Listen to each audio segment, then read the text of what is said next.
بہت بڑی سعادت ہے ان کی نماز جنازہ پڑھنے میں بھی کہ پوری زندگی انہوں نے کشمیر کی آزادی کے لیے لگا دی، اور آخری وقت بھی ہے کہ وہ ان کا گھر جو تھا وہ جیل بن گیا اور بنا دیا گیا، اور 10-12 سال سے وہ جیل میں رہے۔ تو اللہ سے دعا کہ اللہ تعالیٰ ان کی قربانیوں کو قبول فرمائے۔ تو آج ہم ان کے لیے دعا کرتے ہیں۔ السلام علیکم، میرا نام خاور تسلیم ہے، میں اسلامی تحریک برلن کا جو سا نام امیر ہوں، اور ابھی ہمارے امیر محترم خالد محمود صاحب نے جو ہے وہ آپ کے سامنے بات رکھی اور یہ بتایا کہ ہم نے آج سید گیلانی صاحب کا جو سا نماز جنازہ ادا کیا، اور ان کی جو تحریک جو انہوں نے چلائی ہے اپنی کشمیر کی آزادی کے لیے، اللہ تبارک تعالیٰ ان کی قربانیوں کو قبول و مقبول فرمائے، اور ہماری دعا ہے کہ پروردگار رب العالمین کو جنت میں اعلیٰ مقام عطا فرمائے۔ بسم اللہ الرحمن الرحیم۔ میرا نام خالد محمود ہے اور میں اسلامی تحریک برلن کا ذمہ دار ہوں۔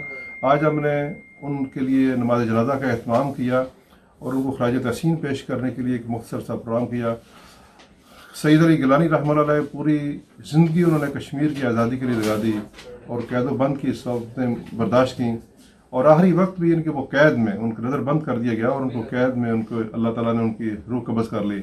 ہم ان کے لیے دعا گو ہیں اللہ تعالیٰ ان کی اس کاوش کو قبول فرمائے اور ان کو جنت الفردوس میں جگہ دے۔ Zahoor Ahmed, chairman Pakistan German press club Germany سے۔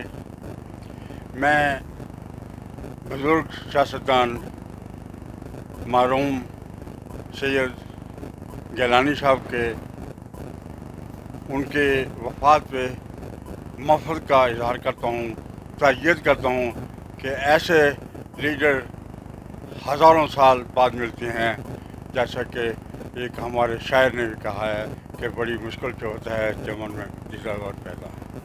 اللہ تعالیٰ ان کی مفرت کرے اور ان کو جنت فردوس میں جگہ عطا فرمائے، آمین۔